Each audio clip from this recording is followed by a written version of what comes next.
Une institution qui a sur son parvis écrit Duralet sed lex. La loi est dure, mais c'est la loi. Et à la lecture du document, j'aurais beaucoup aimé lire la Chambre qui nous rappelle le droit, qui nous rappelle ce que nous aurions dû faire et pas faire dans le cadre légal qui s'impose à nous.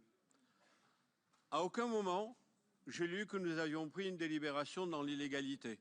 À aucun moment, j'ai lu qu'on nous reprochait tel article de loi que nous n'aurions pas appliqué. À aucun moment, j'ai lu la remise en cause légale de notre document, de ce document. Par contre, j'ai lu ce que tous les collègues ont lu et sur lequel ils se sont exprimés ce matin. Ils l'espéraient tellement, ce rapport.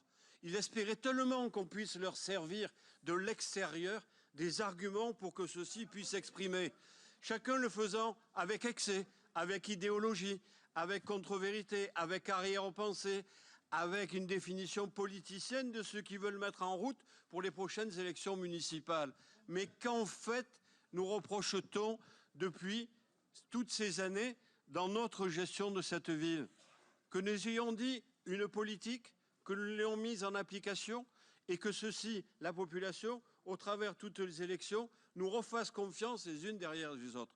Monsieur Coppola nous rappelle que si nous gagnons les élections, nous n'avons pas le droit de faire cette gestion. Et si les gens votent pour nous, ils se demandent encore pourquoi aujourd'hui ils votent pour nous, puisque nous étions dans l'erreur la plus totale. Mais à quel moment sommes-nous dans l'erreur lorsque nous lisons le rapport de la Chambre régionale des comptes? Monsieur Marie, à l'instant, a parlé du vouloir sauvage. La Chambre s'appuie sur une étude de voisinage. Vous imaginez? Ils sont allés voisiner sur un lieu où il n'y a quasiment personne, où il n'y a que des entrepôts, où ils seraient là uniquement pour voir que peut-être ces locaux seraient sous-évalués dans sa gestion, dans son équipement. Enfin, de qui se moque-t-on? On ne nous dit pas que c'est faux, on ne dit pas que c'est illégal, on nous dit qu'on n'aurait pas dû le faire. La Chambre s'appuie sur les déclarations, sur les écrits que les journalistes ont faits. Oui, les journalistes ont leur opinion. Oui, les journalistes ont le droit d'écrire ce qu'ils veulent, comme ils le veulent. C'est le droit de la presse. Ils ont simplement une déontologie. Les faits sont sacrés, les commentaires sont libres. Mais c'est pour attirer l'opinion. C'est pour indiquer des orientations. La Chambre l'a fait comme une vertu.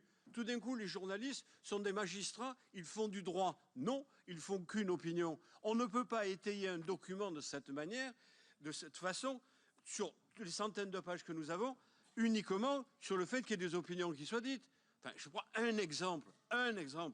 Le quartier de Saint-Jean-du-Désert, la rue Joseph Clérici, la Chambre nous indique que nous n'aurions jamais dû vendre au tarif lequel nous avons vu pour la promotion immobilière. Il nous indique par écrit qu'on aurait dû vendre 16 fois plus cher que ce que ça a été cédé. 16 fois plus cher. Je vous rappelle que un des terrains a été vendu 2,5 millions. 16 fois plus cher, on est autour de 48 millions d'euros. Est-ce qu'ici, un promoteur achète 5500 mètres carrés, près de 40 millions d'euros? Qu'est-ce que ça veut dire? Et après réponse de la ville, la Chambre dit oui, effectivement, on a pu se tromper, on a pu avoir une mauvaise interprétation, c'est la raison pour laquelle on dit vous auriez pu le vendre 8 fois plus cher. Quelle est la règle? Quelle est l'expertise qui a prévalu pour nous imposer ces remarques qui aujourd'hui font florès sur les rangs de l'opposition, où chacun nous rappelle ce qu'il veut comme une ancienne? On se fout de nous. Qu'est-ce que c'est que ce rapport qui s'inscrit comme étant un bilan politique? Oui, c'est un bilan politique pour servir toutes les oppositions, pour crédibiliser un discours.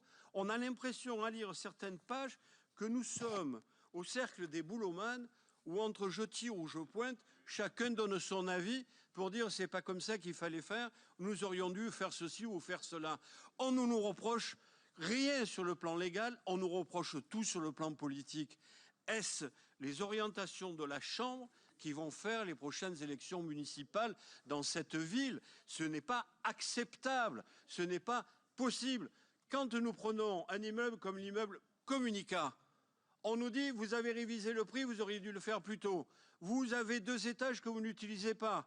Mais quand on a un problème qui se fait avec le CAS, où il faut reloger immédiatement, on est bien content d'avoir l'immeuble Communica. Quand on nous impose, oui, bien sûr, mais ça, c'est de la bonne gestion. Mais vous, ça ne vous convient pas. Parce que la réalité, c'est que nous savons gérer cette ville. Nous savons trouver toutes les solutions à cette ville. Dans le parcours compliqué de cette ville, fait d'opposition, fait de contraintes, fait de remarques, fait d'exagérations, mais dans tous les cas, un cap était à tenir et ce cap a été tenu. La Chambre régionale des comptes agit aujourd'hui comme une 5e colonne à Marseille pour développer tous les argumentaires qui ne sont pas fondamentalement, réglementairement, légalement mis en exergue. Vous allez me dire, mais M. Assante, il va être déféré au parquet. Vous en êtes sûr? Sur tous les plans qui sont indiqués là-dedans? Ou c'est uniquement pour servir un discours politicien que tout le monde a plus ou moins repris à l'instant? C'est proprement scandaleux. M. Payan est parti.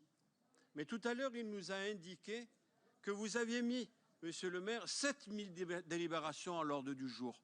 Oui, mais pourquoi ne nous a-t-il pas précisé qu'il avait voté 96% de ces délibérations pendant toute la durée des différentes mandatures?